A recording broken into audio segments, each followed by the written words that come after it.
യഹൂദന്മാർ അവരുടെ രക്ഷകനായ മശിഹയ്ക്കു വേണ്ടി ഇപ്പോഴും കാത്തിരിക്കുന്നു. അപ്പോൾ ആ മശിഹ യേശുക്രിസ്തുവാണോ? യഹൂദന്മാർ കുരിശിത്തറച്ചു കൊന്നത് അവരുടെ രക്ഷകനെയായിരുന്നോ? ഇതിന്റെ ഉത്തരം സത്യവിശുദ്ധ പുസ്തകമായ ബൈബിളിൽ നിന്ന് നോക്കാം. ഇവിടെ ബൈബിളിലെ 2 ഉദാഹരണങ്ങൾ മാത്രം കാണിക്കുന്നു.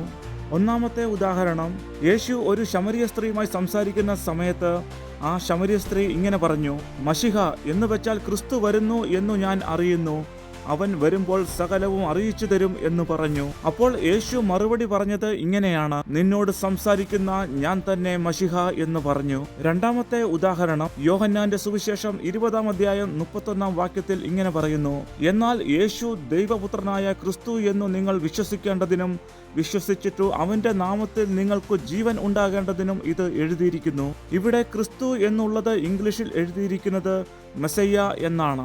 അപ്പോൾ ബൈബിൾ അടിസ്ഥാനത്തിൽ ഒരു സംശയമില്ലാതെ നമുക്ക് പറയാൻ പറ്റും, യഹൂദന്മാർ കുരിശിത്തറച്ച് കൊന്നത് അവർ രക്ഷകനായി കാത്തിരിക്കുന്ന അവരുടെ മശിഹായെ ആയിരുന്നു.